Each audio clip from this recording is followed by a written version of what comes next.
Hello and welcome to my channel. I'm Nicola Thompson at Inner Vision Therapy, and today I want to talk to you about how to help a friend or a loved one with depression. I'm going to be sharing my top tips with you that I've prepared here.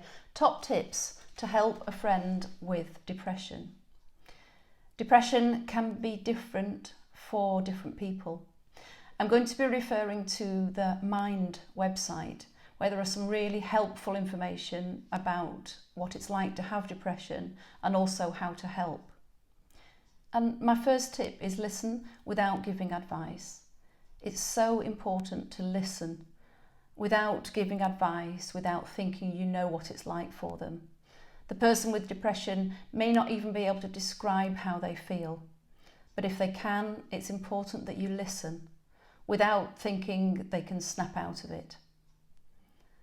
And the next point, let them know you're there for them, whether that's by text, a phone call, a knock on the door, or a card through the door. As I record this video, we're still in lockdown. We're in the 9th week of staying at home to stay safe from coronavirus. So calling round to see a friend isn't possible at the moment, but a text or a phone call can really help them let you know that you're there. Another thing to note about that is they may not respond straight away. If somebody's feeling very low, they may not feel like they want to respond, they may not have the energy to respond. So one of the points that I'm going to talk about later on is to be patient. And the next point is keep inviting them to events. Maybe you invite them to go for a walk. Obviously, again, at the moment, we can't go out because we are staying safe to protect ourselves and everybody else and the NHS from the coronavirus.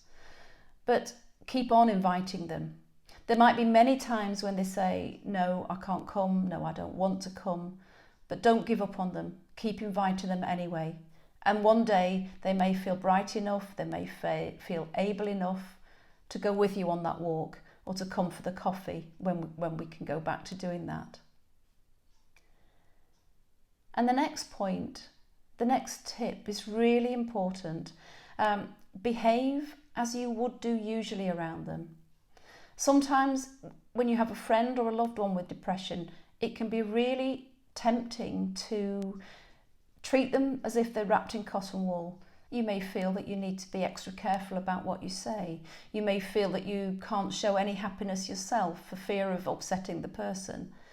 The person with depression is already feeling low, and the most important thing for them is to have the people around them acting as they always do.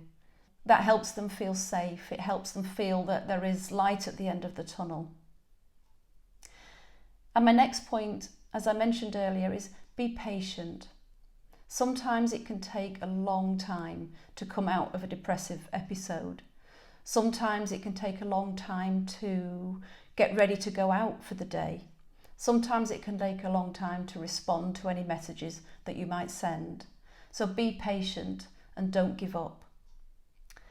And my last point today is support them to seek help, but without any pressure.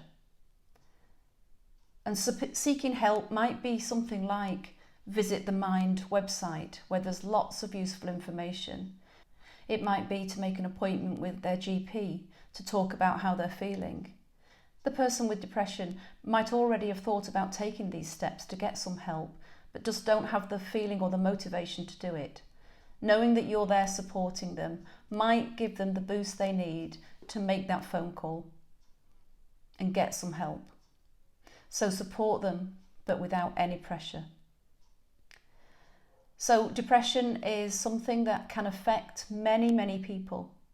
It can affect people at different times of their lives. It can affect them only once or many times. I just want to read one of the quotes that I found on the Mind website, just to explain that it can vary from person to person and it can vary from day to day. So the quote from someone who has been suffering with depression, sometimes it feels like a black hole, but sometimes it feels like I need to cry and scream and kick and shout. Sometimes I go quiet and lock myself in my room, and sometimes I have to be doing something at all times of the day to distract myself. So that's one person and their experience of what it's like to have depression. So I hope you found these tips useful. I'll add them to the link in the description below the video, as well as the links to the Mind website. Please feel free to ask any questions or leave comments, and I hope you'll join me for more videos. Subscribe to my channel so that you can see all the videos that I'm going to be making about caring for your mental health. And until next time, go well.